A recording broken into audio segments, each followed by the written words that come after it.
we on now. Let respect us cause we on now. Money up, run the whole town, don't we? This power money can't slow down. Money won't slow down.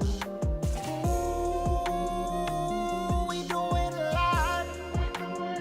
How we got on top. How we got on the top. Network and hustle.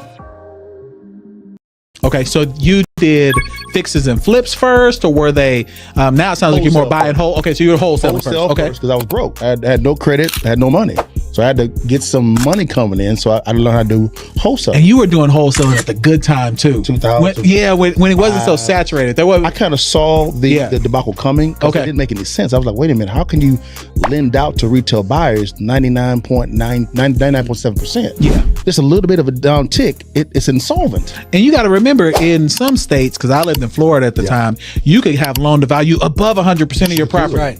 The first property that I bought, it was 110%. We left the bank with like $30,000. Yes. Yeah. Yes. It was amazing to me. I was like, why am I not doing this all the time? But then clearly 08, 09 let me know why people shouldn't have been doing that all the time. 08, 09, that's why I made that lion's share of my money. Wow. Okay. Actually running from the cows, I was running to it. Of course. Because I saw it was coming. Okay. A lot of my business colleagues back then were buying flippers. Yeah. I didn't think it was wise for me to share 50% of my profit with Uncle Sam. He didn't do no work. Okay. So why would I give him free money? Of course. Okay, how can I make sure I'm still legal, but keep the lion's share of the cash flow? Of course. So I began studying the tax code with my accountants and CPAs, and I said, okay, I'm going to buy a whole lot of properties. Now watch this. I actually buy a lot of properties. I take home money when I actually acquire it every single time. Okay, you need to break that down just a little bit. If you'd like to learn how successful real estate investors make money when they acquire real estate and not when they sell it, click on the link below, swipe up, DM me the word to real estate to download our free ebook, Distressed Property Investing. The blueprint is in the ebook. Stay blessed. I'll let your partner and download the ebook today.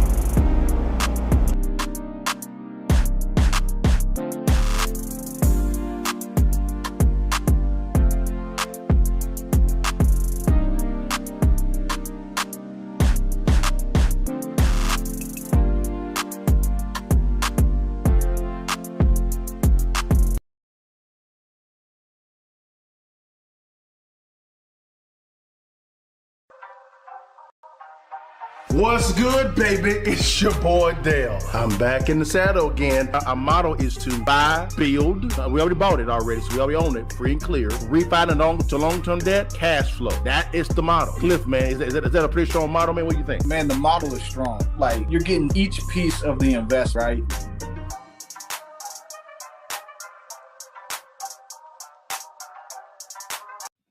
What it do, y'all? It's your partner Dale and Cliff back in the saddle again for another edition of the Investors Edge podcast today, guys. Man, today is Friday. It's been a very busy day. Cliff, man, how you doing? You doing all right, big dog?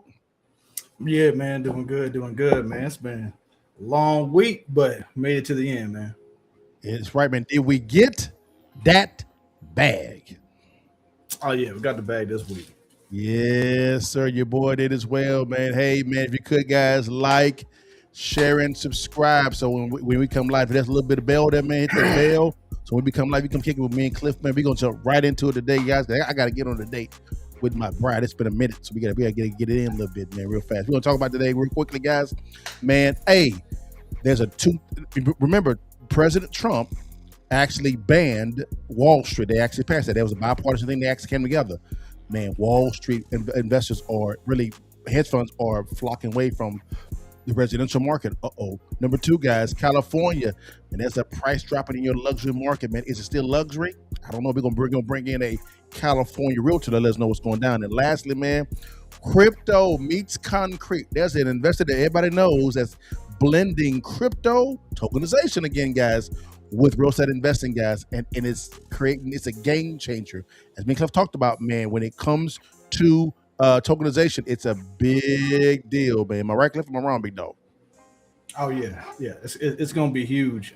Matter of fact, you had the CEO of Robinhood come out the other day, I believe it was actually 2 days ago or yesterday, and talk about how tokenization is going to change the financial world.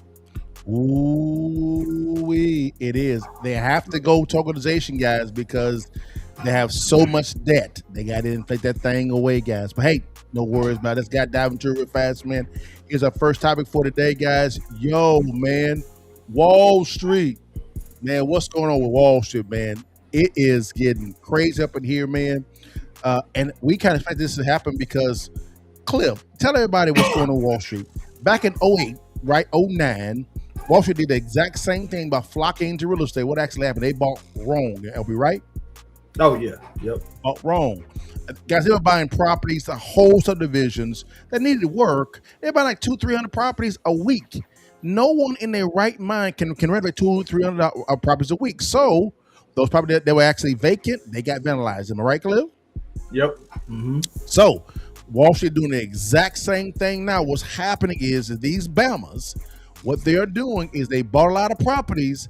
Now what's happening is when this new law has passed about banning, because what they were doing is they were driving up the price point by buying 25, 30, 40, 50% over the asking price. I don't know about you. If I am a seller, I'm going to accept a higher price point. Am I right, Cliff, or wrong? Yeah, I mean, you have to. Yeah, you got to. So what actually happens, the market corrected. And now what's happening is that calls for prices to go up, which made them inexpensive for the consumers. And then what happens with the consumers is Congress stepped in, which I think kind of properly, and said, yo, y'all can only buy up to a certain amount of properties because we got to have some stuff here for the consumers. Am I right, Cliff? Yeah, I mean, I kind of disagree with that just because I don't think that the corporations buying the properties was really contributing to the value of the properties going up that much. Really? Maybe in some key areas, but I think they only owned about 3% of all the U.S. housing market. So I agree to that. And what's going to end up happening is those people who would typically buy are just going to shift to build. I agree with that. They're just going to do build to rent. And so what that does do is it makes the market. Think about it. You have a buyer who buys 3% of the market, no longer there. Yeah. So the prices are going to fall. So if you're looking to sell your property, you just lost value. Yeah. And my daughter's on Instagram. Hey, baby girl, how you doing? My daughter's in college now, so I just had my baby now. But yeah, I hear your point, but I think you may be right in some form or fashion, maybe wrong too. But because anytime, in my opinion, to where someone buys a lot of property at an inflated price point, it's going to naturally increase the price point. Am I right? Am I wrong? Oh yeah, exactly. Yeah, it's going to drive up prices. It does do that, but what it's also doing is driving demand. So what it's doing is if you're an owner, you're getting a premium. Yes, you are. So it sounds like what he's really doing is he's saying, I want to lower prices of homes, making the owners less wealthy so that buyers can step in and buy at a lower price. Correct. That makes sense, guys. I can see that, guys. I can see that. Let's bring in a guys from Venture Out real fast, and they're going to talk a little bit more about this man and see what's going down. And let's see if me and Cliff agree or disagree with what he's saying. Let's get into it. Here we go. The Wall Street investor sell-off just got even worse, and now CNBC is reporting that the number of homes for sale by Wall Street landlords has doubled over the last 5 months, and to date in 2026, Wall Street has sold more than 3,000 homes than they've bought.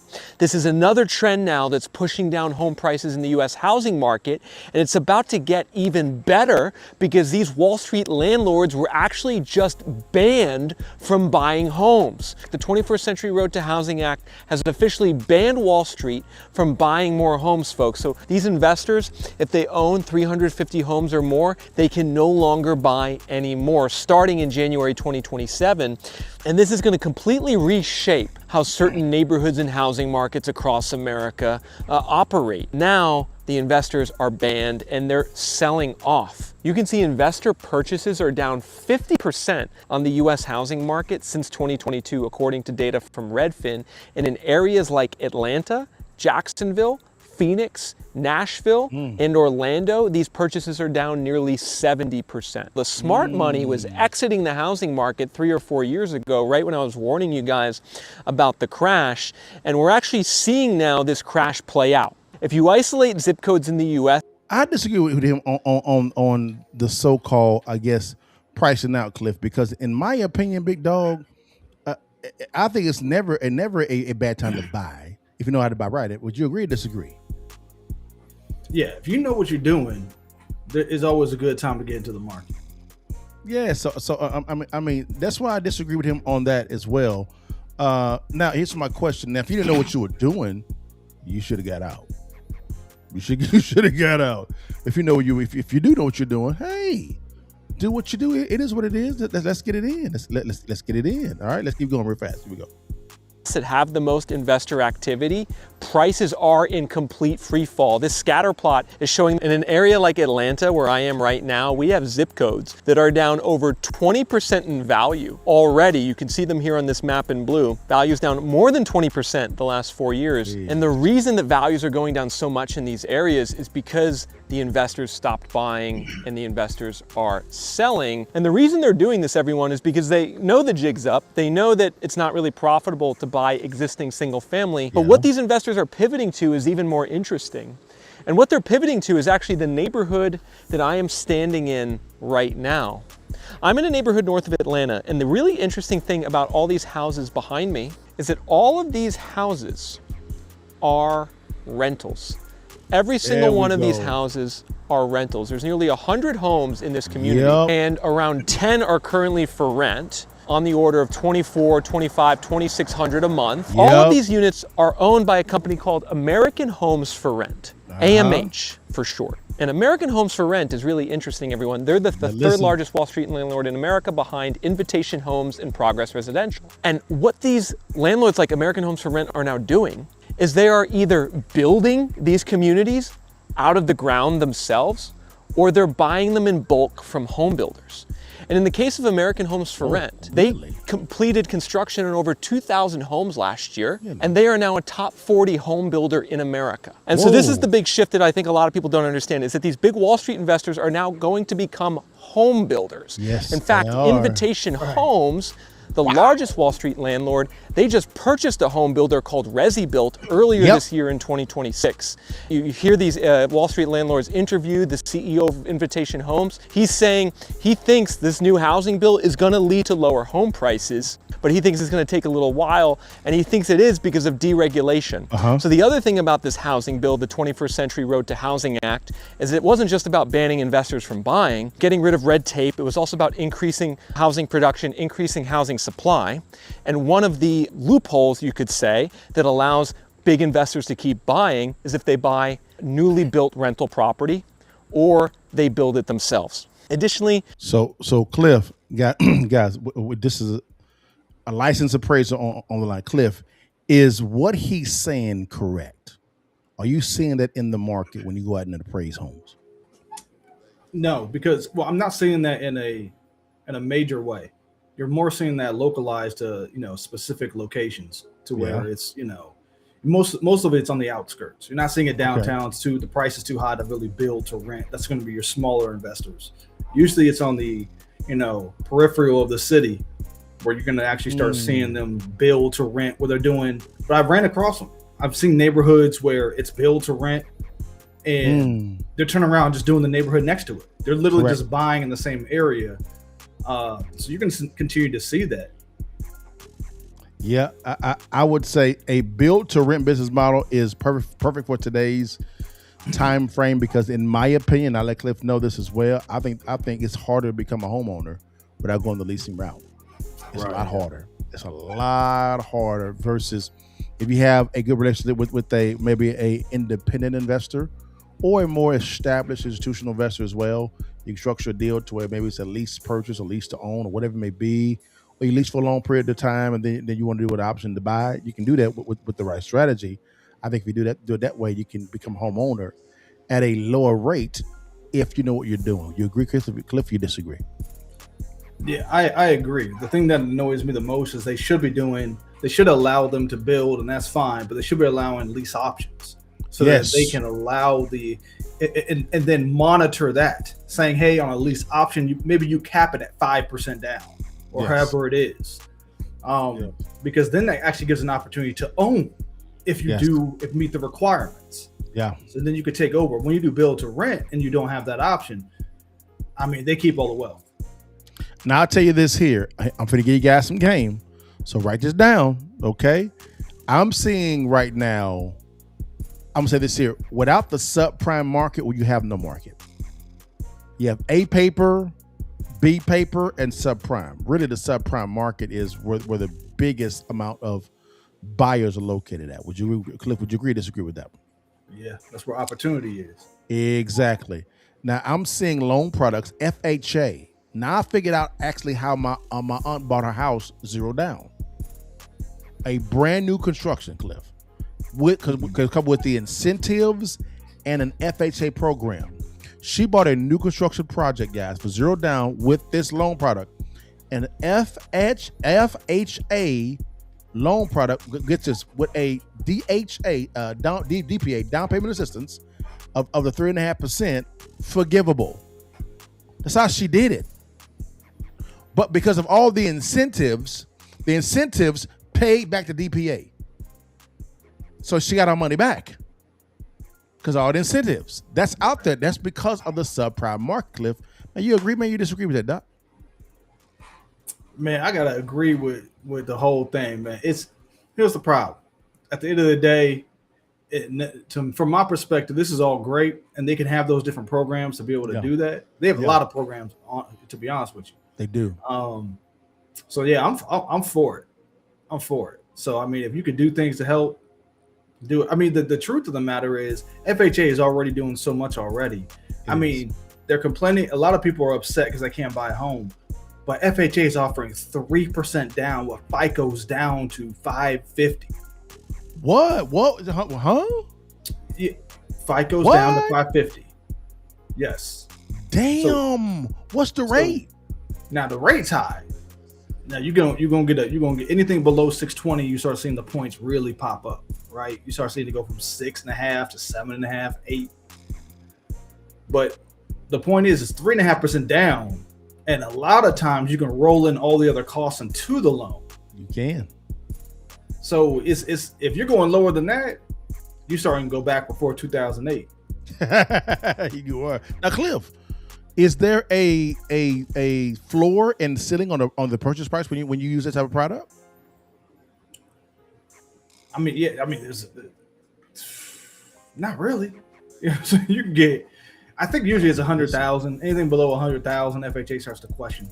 What's the ceiling? What's the ceiling? I think the ceiling's at 1.5. Y'all better listen. 1.5. Y'all better listen to this man.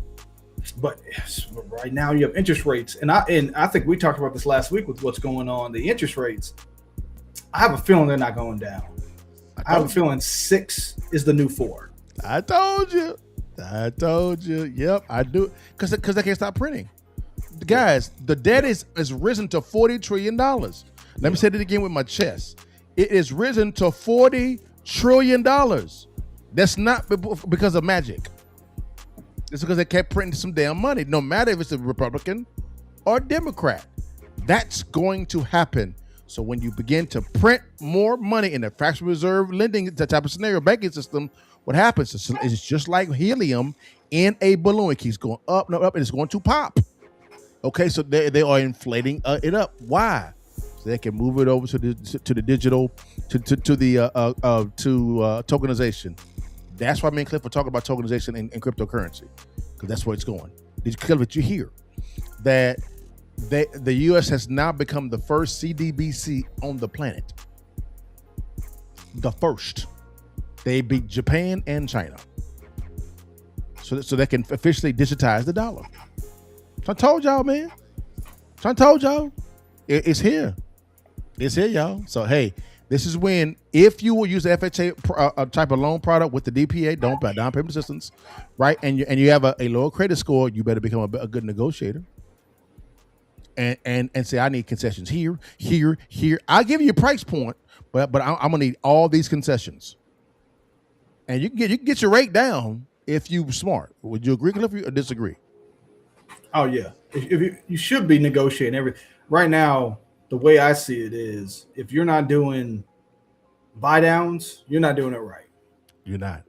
It's you got to buy the rate down at least 2 points from where I'm sitting.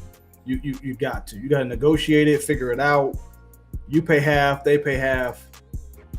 Something. You're gonna have to, guys. Go ahead. Oh no, just because that's where the market is right now. Because I'm telling you, when I tell y'all, I'm gonna drop some game on y'all. I talk to people every day who are buying and selling. Everybody with a sub 4.5% interest rate is not selling. I'm telling. Let me repeat that. They are not going to. They will rent before they sell. They will not sell that because they understand that they could rent this for a long time and they can get money today because the interest rates and where rental market's at. You can start in most of them $600 net a month today, and that's gonna go up over time. Again, guys, he just gave y'all some game. Hope you're writing this down, y'all. We giving y'all some nuggets today. Yeah, I gotta say it like I'm Nigerian today. Okay, today. Okay, but yeah, guys, that's what it is, guys. So hey, today I think in my opinion, this is a good time to buy if you're ready to buy. If you buy, make sure you have a negotiating hawk of a attorney. Also, when it comes to a realtor and a loan officer, make sure the loan officer works hand in glove with that builder if you go new construction, because builders are throwing money. Hell, we thinking about buying a new house. Like real talk, Cliff. I'm thinking about doing that my damn self. Like tripping. I found a property, man, in Fairview Cliff, man. It's a pre-foreclosure, fam, but it's in a TRO right now, and I think I can get in, man. They owe like $730. It's worth 1.1 now. It's 5,000 square feet, 5-bedroom, full bath, 3-car garage, right? And it has some water damage, but I can put about 50 to 100K into it. You know what I'm talking about? Put about 20 in the pocket, you know, the renovation. You know how we do that thing. And then what happens, Cliff, is it'll be worth about 1.3, 1.4 after I get done. Yes, sir. So, hey, deals upon deals. All right, guys. Let's go to our next topic, guys, real quickly, man. That was good. I hope you guys wrote down. I hope you guys wrote down some stuff, man, because, man, this is pretty good. Now, next topic real fast. All right. California, come to the front of the congregation. You're back, okay? Y'all have been known for luxury, and you have been making some bad decisions when it comes to real estate. It is not caught up with you, okay? So your prices is dropping on your luxury market. It is. I'm not talking about the uber wealthy, none of that. No, we're talking about the luxury. 1.5, 2, 3 million. That's luxury in California, right? But guys, unfortunately, California, you're feeling it now. All right. So let's bring in a California realtor, and he's well known. He's very well known. Right? You guys know who he is. Let's see what he has to say about this thing real fast, then you and I will respond to what he has to say. He went on Fox News. We'll talk about this, man. All I'm saying is California, I'm sorry, but you gotta get this work. Let's get it in. Here we go. Come on in, Josh Altman. This is your territory. Why are home prices falling in San Francisco, San Diego, San Jose, and Thousand Oaks? Well, Stuart, thanks for having me back. California luxury is not dead, even though looking at those numbers, you might be fooled. But the days of throwing crazy prices and someone actually paying those prices, those days are dead. There's no more aspirational pricing. People have choices now. The buyers are smarter, they're more sophisticated, and they're not chasing an overpriced deal. When you look at California in general, there's going to be a lot of different sub-markets. And when you look at luxury, that's typically about the top 10% of every different market. So for instance, San Francisco, which is going to be around $2.5 million or more, San Diego, San Jose, up to closer to $3 million. So those have adjusted, but in those same exact markets, Stuart, you're seeing $1 million homes fly off the shelf. In fact, they're flying off on an average of about 30 days instead of the national average, which is about 60. So they're still buyers, they're not overpricing. Now you tell me about Los Angeles. Are luxury prices falling there? Again, a good house sells. If we price it correctly, Stuart, in the market, we're going to have a ton of showings that week, and we'll be in escrow by the end of the week. The problem is when we're up against a seller who still thinks his 2022 prices, that's where you're going to run into an issue. There are still buyers out there. The market is strong. We still live in this incredible place called California, even though politics are, not always where you want them to be. But it is still strong out here. Is there a two-tier housing market? Luxury cash buyers doing pretty well and buying a lot of stuff, up against people who depend on financing with mortgage rates rising. It's a two-tier market?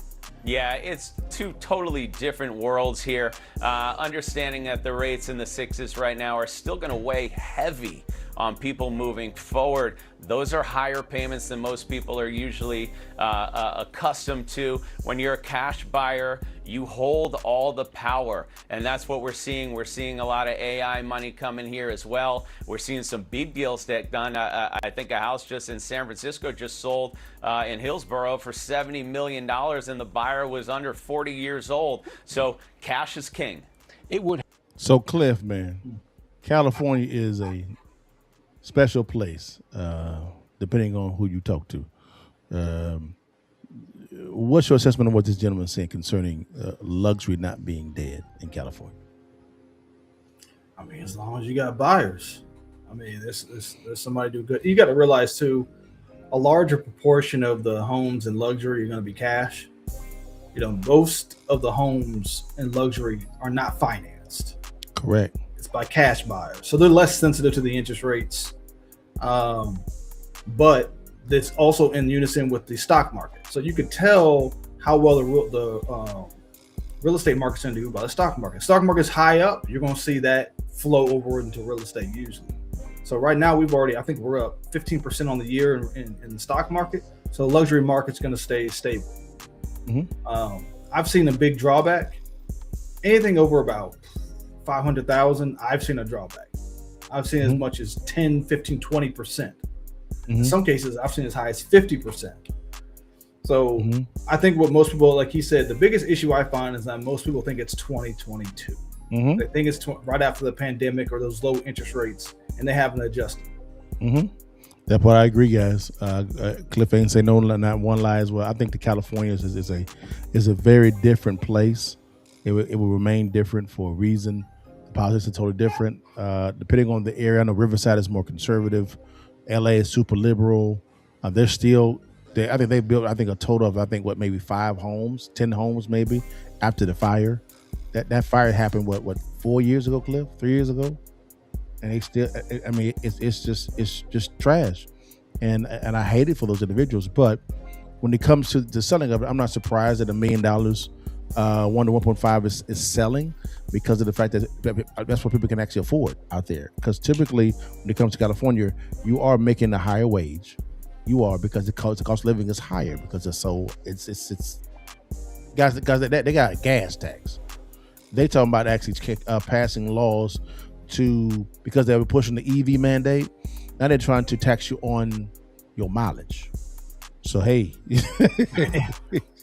when you do real estate in California, you know this too. Typically, when you are in business, you flip a house, you do anything with business, you get your profit, and you pay your taxes at the end of the year. Now in California, you pay your taxes at closing. They get you at the table. They don't give you a chance to either, if you might have a loss on another property, well, you can offset that on your taxes. Correct. They don't allow you to do that. They don't take their taxes on every property you do. Yeah, that's correct. Yeah, what's up, Steve? I see Steve. What's going on, baby? How you doing, big time? DM me, Steven. I think you and I have been trading DMs. DM me. I think you and I want to get on the phone call with me. But yeah, guys, it's California, guys. It is praying for you. praying for you. It's just, I think Seattle's even crazier than California right now. It's crazy up there in Seattle. It's crazy. Am I right, Cliff? Oh man, the prices. I know that area well, man. I've been up to Seattle a number of different times. I've seen property. I've been in properties that you would walk through and go, "How much is this?" They say 1.6. It don't even make sense. No. I saw a property not too far from family. I said, "Hell, let me go take a look at it." Man, that thing was broke down and busted 800,000. Wow. It made no damn sense. Who in their right mind is going to buy a burned down property for 800 grand? Who does that? Idiots. In Seattle, I don't know. They got money like that. You also got to remember in Seattle, I think the minimum wage is $20 an hour. Mm-hmm. So it just bumped everything else up. Yeah. You know. It did. Yeah. Hey, Callie, praying for you, y'all. Praying for you. I got a couple friends out there, and they love California. I can tell them, move, y'all. Move. They ain't gonna move. They ain't gonna move, y'all. But guys, man, almost done. Let's go to our last topic, guys, and then we'll be done, guys, real quickly here. Here's our last topic real quickly. Let me get to it real fast. Fast topic. Here we go. Man, let's talk about crypto, baby. Crypto meets concrete. The mogul tokenizing real estate. The real estate mogul is betting on crypto when it comes to him buying commercial real estate. Clev, you have been saying for a long period of time, and folk actually thought you was crazy when you had said, hey, tokenization is going to, you talk about tokenizing and giving some type of ownership in some form of fashion to renters. Man, Cliff, my comment section went crazy talking about this dude's an idiot. He don't know what he's talking about. Why would I give ownership to renters? And then this is happening. So, Cliff, man, I'm gonna let you go off, Doc, after this, Doc, because people called you an idiot. They really did. They like, this guy's a fool. I'm like, nah, you just don't understand what's going on. But here is one of the OGs in real estate. I think he's one of the GOATs, in my opinion. Me and Cliff, we know what we're doing. But this guy's on another level, guys. I do, man. Uncle G, Grant Cardone, man. Let's see him talk about this thing. Here we go. Crypto experts aren't quite ready to call the prolonged drop in Bitcoin's price the new crypto winter, but as performance gets close to hypothermic levels, Standard Chartered's digital asset analyst warning that Bitcoin could fall to 50,000 by year end. Okay, 50,000 by year end. Right now, it's at 68,131. The bank backed up that forecast by slashing its price target to 100,000 from 150,000 as a result of worsening macro conditions and investors trading it out for what, gold, whatever, heading for the hills. But one real estate investor is heading full throttle into the frigid winds, buffeting Bitcoin. He's Grant Cardone, the CEO of Cardone Capital, the real estate mogul, crypto investor, and widely followed business influencer. Has 5 million Instagram followers, 3 million YouTube subscribers. Jeez. He is now melding concrete with crypto. We're talking real estate mixed with crypto. Grant, great to have you on the show. I can't tell you, I tweeted out that you were going to be on, and so many of the followers on X that I have were, yay, Grant. Can't wait to hear what Grant has to say. Well, thank you for having me, and I hope the people that follow me, I hope that you didn't get too much heat for having me on your show, because a lot of these old crypto hands are going to say, oh, if Grant Cardone's getting into the game, real estate guy, then it must be the top for Bitcoin, which I don't think it is. Well, and one of them said, don't throw any softballs at his head, Liz. You know, you got to go right at him. So let's go for it.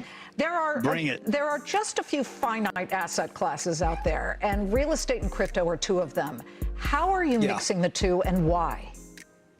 Well, look, I've been buying real estate for 40 years, multifamily real estate that cash flows, institutional quality, great assets, and ran across Bitcoin about 13 years ago and looked at the possibility of combining the two, one that's visible, the other that's invisible, one that's very, very liquid, being Bitcoin, almost too liquid sometimes, and the other that's very illiquid, one that cash flows and one that doesn't. So it's like two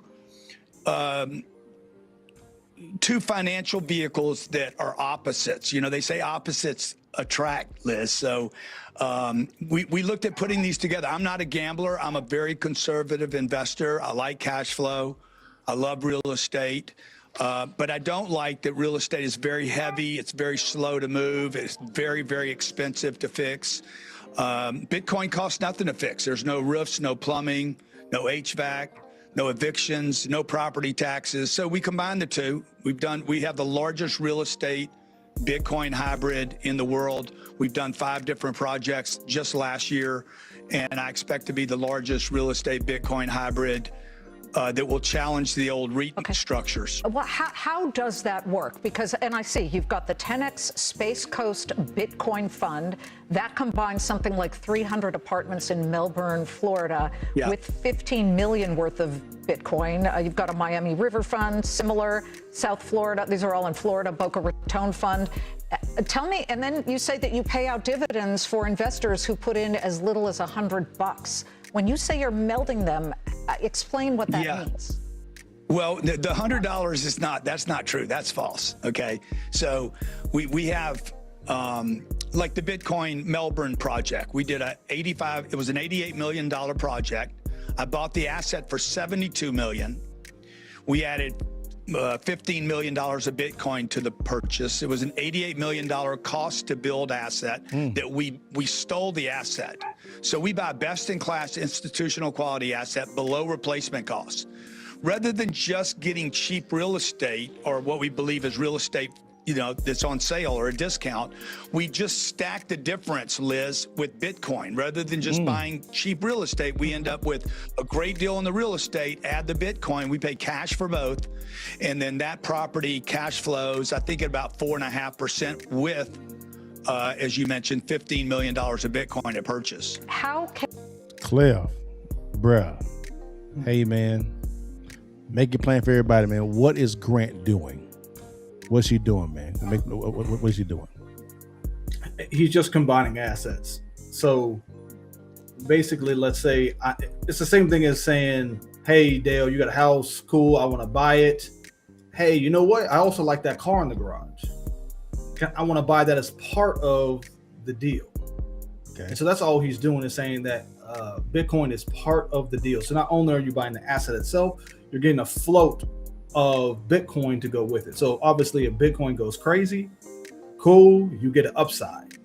If it drops, then you kind of eat that, as the backbone of the deal is really the real estate. Sure. Okay. Makes sense. Okay. Well, do you think it's wise for him to do that? I mean, it's not unwise. I mean, I can understand it. I mean, it's just basically it's another asset the LLC owns. That's it. It's just like if it had 10 cars in the asset and those went up in value, it'd be the same thing. Like, okay, when we sell that too. Gotcha. So he's just betting on an upside. That's about it. I mean, that's really all it is. I think the upside is a good safe bet as well, because of the fact that, to be honest with you, real estate is going to, how he buys it. He buys it basically like we kind of buy stuff. He buys it at a below replacement cost. So he's buying it at a nice price point. He's right. He stole it.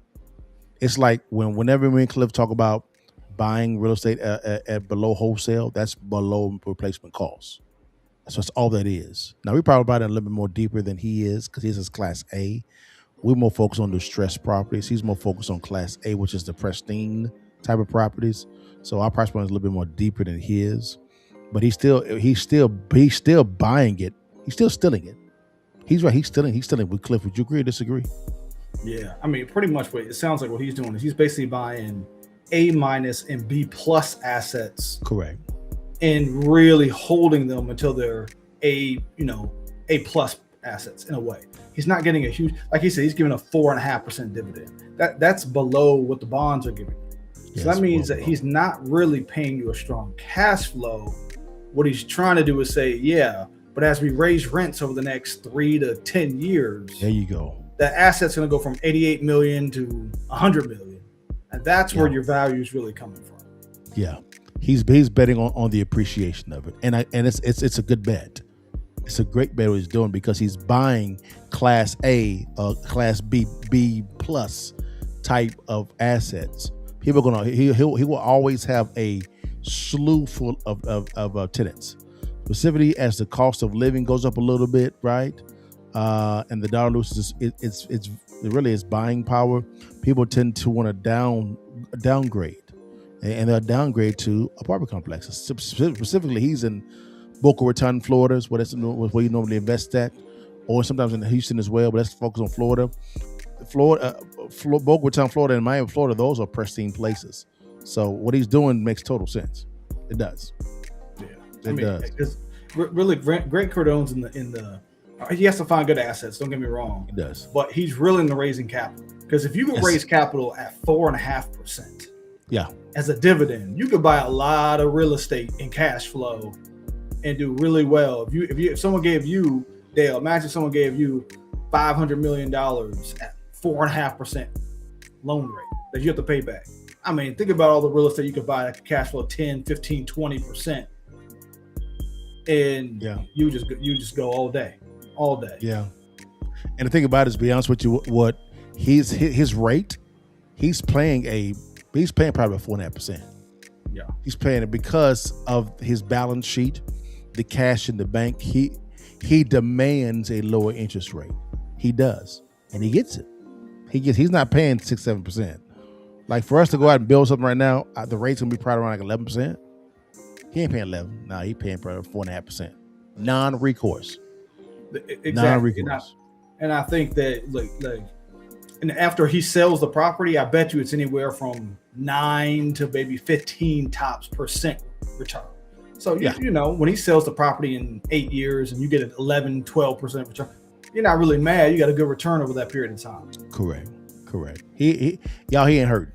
He ain't hurt at all. So I mean, I agree with what he was doing. It makes total sense to me. Now, Cliff, real fast before while he's still on the screen, talk to the people, man, real quickly about why you believe that realistically inviting for sellers, I'm not saying about renters, inviting for tenants and landlords to kind of combine and giving them equity, so to speak, in homes via renters. Why do you think that's a good idea?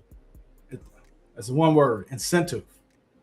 I'm going to pay rent because it's my house I'm paying for.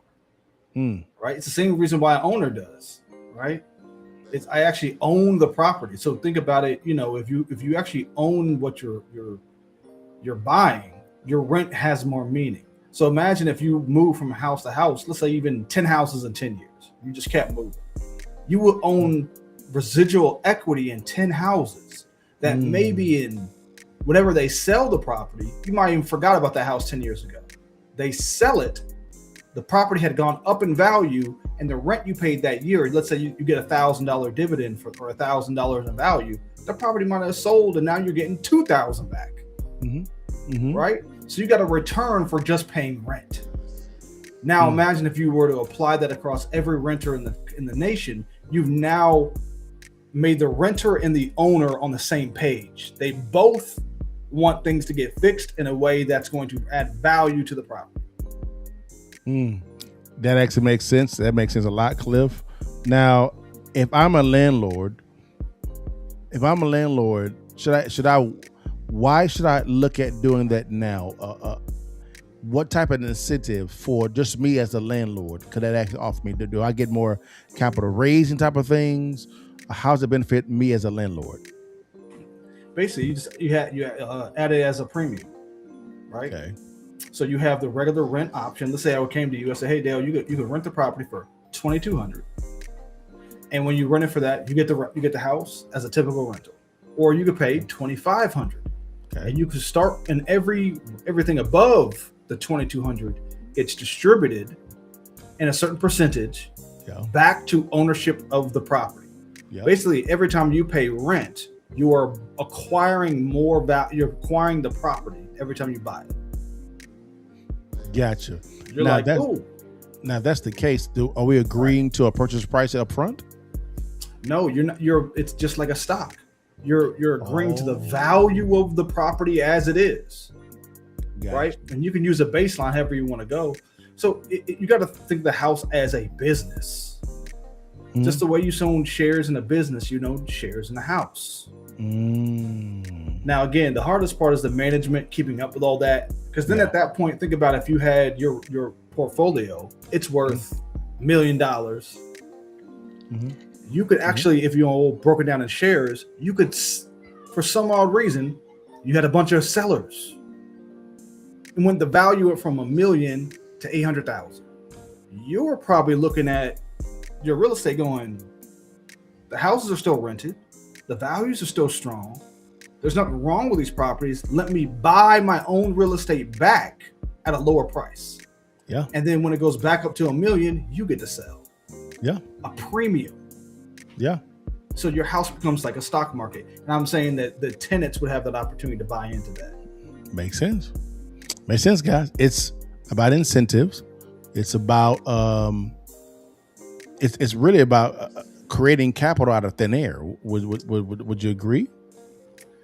Exactly. You can, because it's tokenized, you probably can sell at a premium. You can sell your home at a premium because unlike the next door neighbor who has to sell 100% of their property in order to recoup funds, your home could be sold in chunks. You can sell it for $5,000 here, $100,000 there. It's different. Gotcha. Now, would that dilute anybody at all?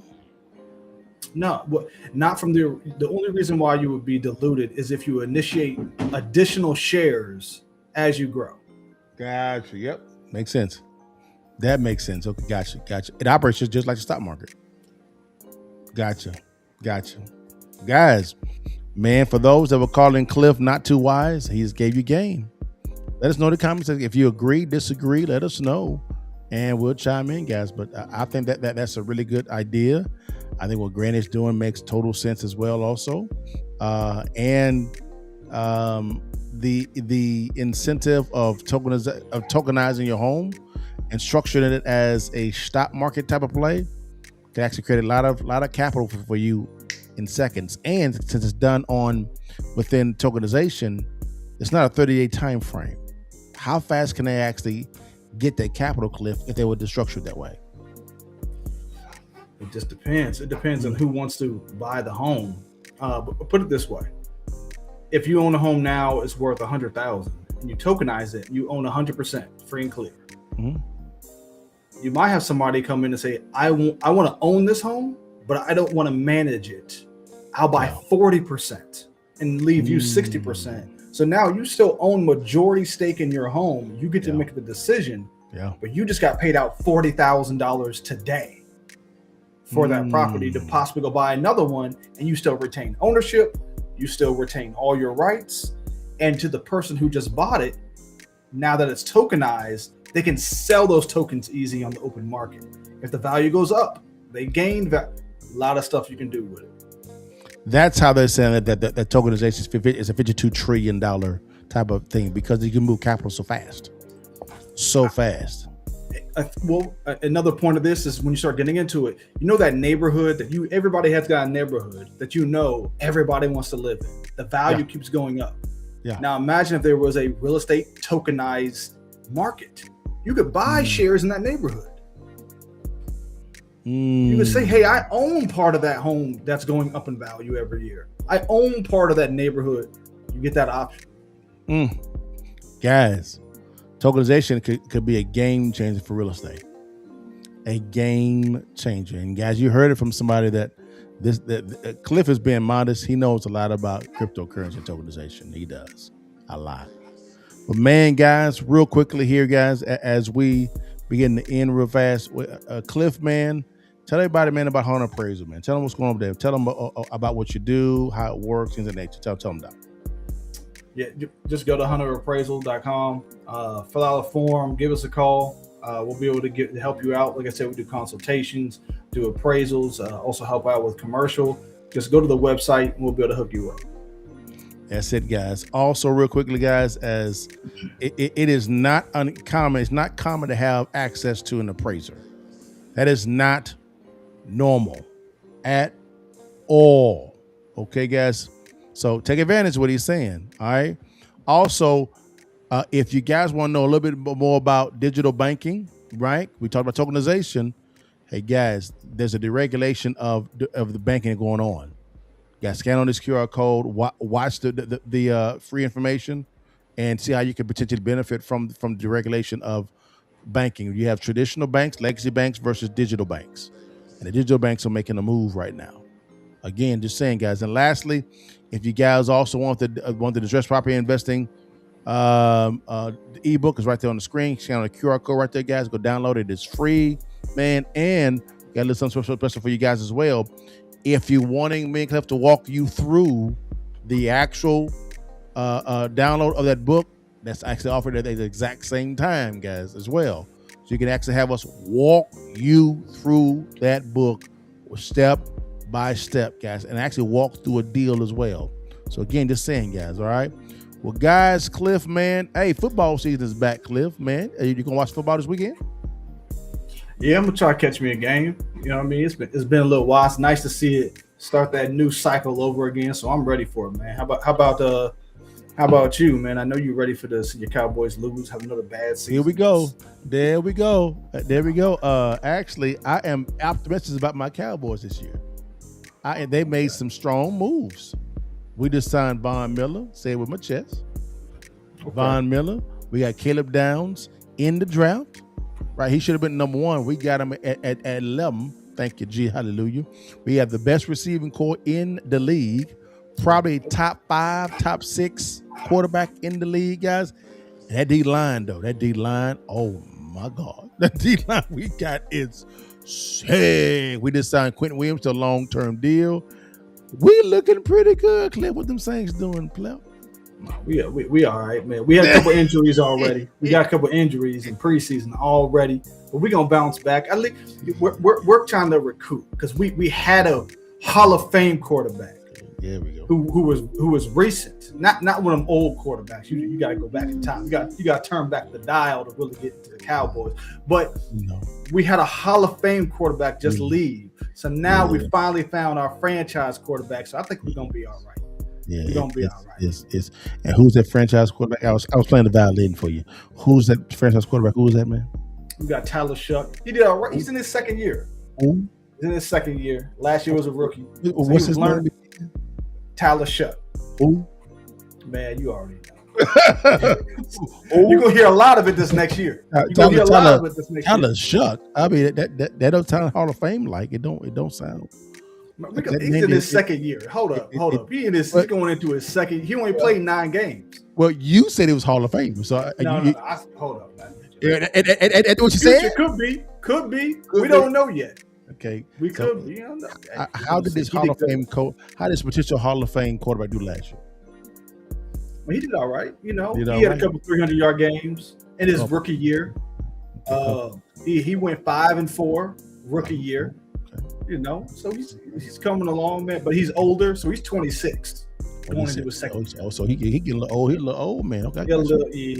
Okay. All right. Now I would say this here. You made a face about the receiving core. Now you said the best in the NFL. That's why I made a face. That's what I said. CeeDee Lamb. Okay. George Pickens. And we got a sleeper now. Because we got Turpin. The speedster. Now it's a guy that's been balling in camp. Balling.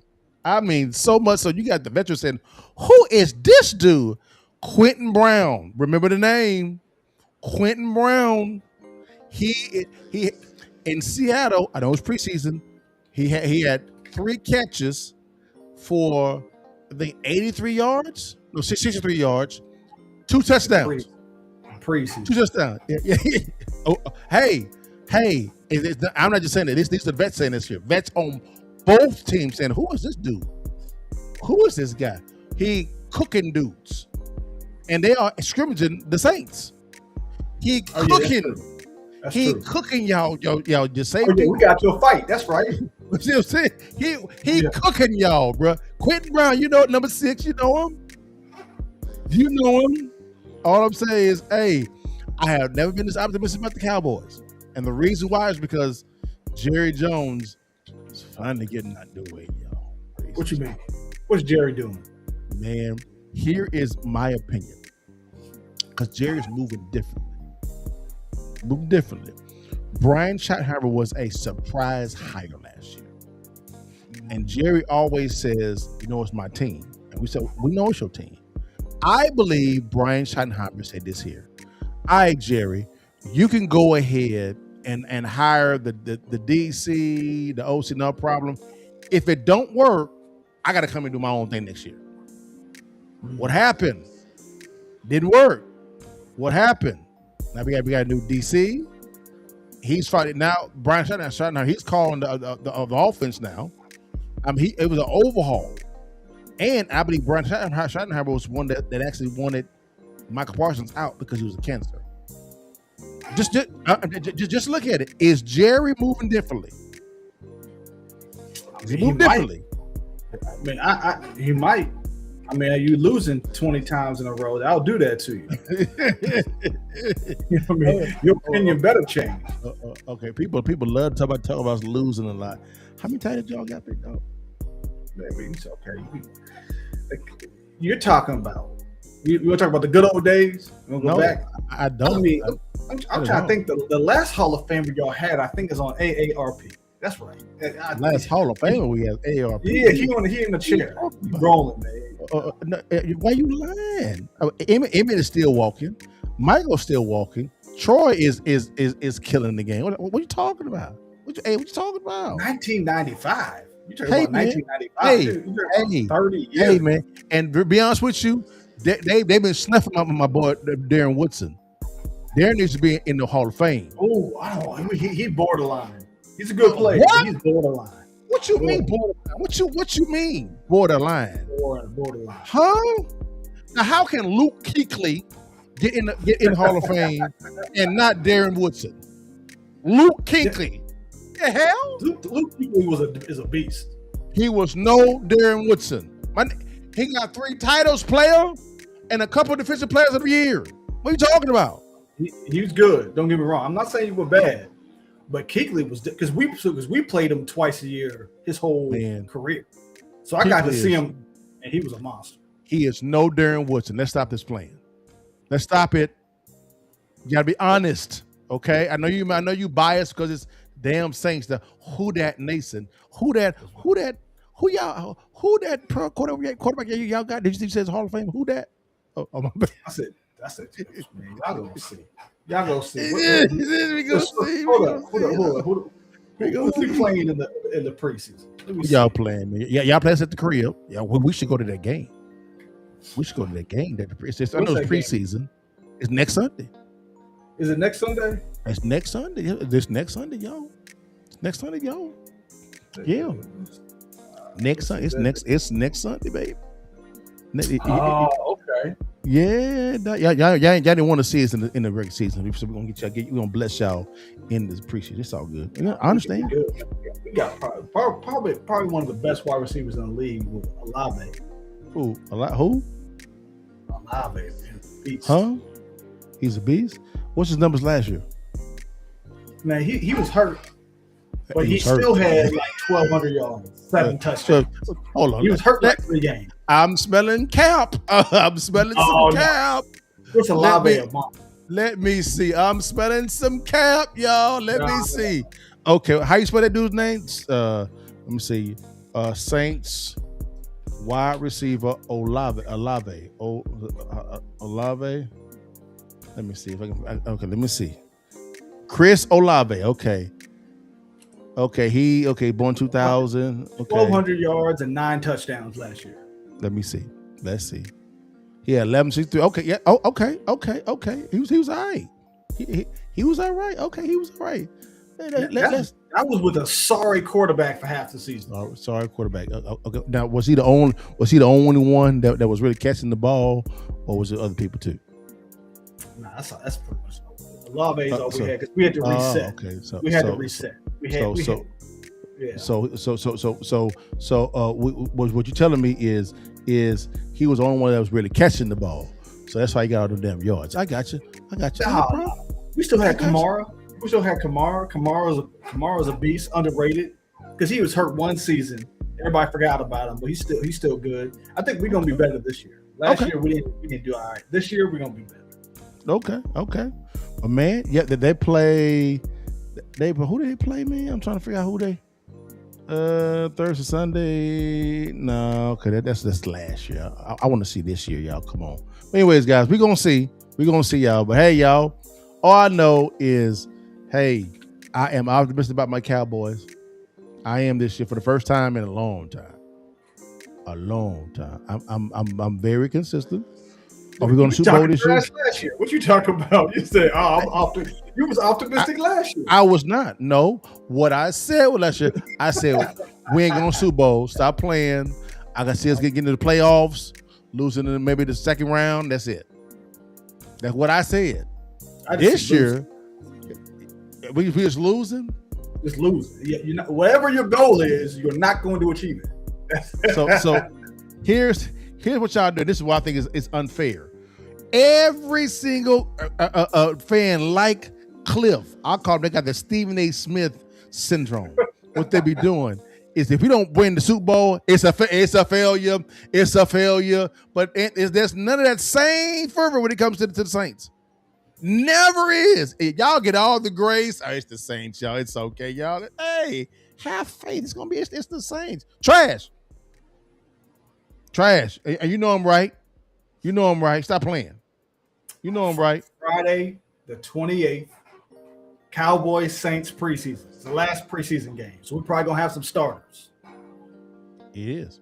And the thing about it is I'm waiting to see what's going on. So you're gonna see CD playing, and they got people on Alonzo. Man, sit your ass down. Talking about the damn Patriots. Get out of here, man. No. Tom Brady ain't there no more. Yeah, Shut up. Man, it's amazing. Amazing. But it is what it is, man. It's all good, man. But hey, y'all, God bless you guys. Had a little fun at the end, man. And how about them Cowboys? Man, let's go Saints, baby. Who that? Who that? They don't You already know. Who they? Who? Now, I want to ask a question. How y'all who that? And then you have Cincinnati, who they? No. It's who that. We the nation right here. Who that nation? We the nation. I don't know about all Cincinnati. They got something else going on. So did y'all steal it from Cincinnati? Who had it first? They stole it from us. Are we sure? I don't know, but I know. You know what I'm saying? Anyway, Joe. Hey, y'all. God bless you guys. See you guys next week. Hey, Cliff, go and say you are what? Are you what, Chris? You are one. You're one deal away. One deal away, guys, from changing your life. God bless you guys. See you guys next time. All right, y'all. Peace. What's good, guys? It's your partner Dale here, man. Hey, I always say that when it comes to real estate, I think this is the best time. The next 3 to 5 years is the best time, in my opinion, to begin to invest in real estate. Whether you are a seasoned investor or a novice investor, this is the best time, in my opinion, to invest in real estate. Now, why would I say that? It's very simple. Whenever there is some stagnation within the real estate industry, that's the best time to get deals, right? Deals are what attract the capital, right? A good deal will always attract good capital. Now, what's a good deal? Well, I like buying distressed properties below wholesale. The skill to buying right is learning how to locate distressed properties in your city, county, or state. Now, the good thing about it is we are giving away a free ebook called Distressed Property Investing. We talk about different ways of locating distressed properties in your city, county, state, what to look for, who to call, things of that nature. It is free. Once you master this type of skill of locating distressed properties, you'll never be broke ever again, because good deals attract the right capital. All right, guys? So to get the free ebook, click on the link below, scan on the QR code here on the screen, or you can DM us the word real estate and my team will get you out this free ebook. Again, it's completely free. Just want to get you this information so you can begin to get the bag while buying real estate. Stay blessed and holla at your butt. Bless God, give thanks. Bless God, give thanks. Bless God, give thanks. Bless God, give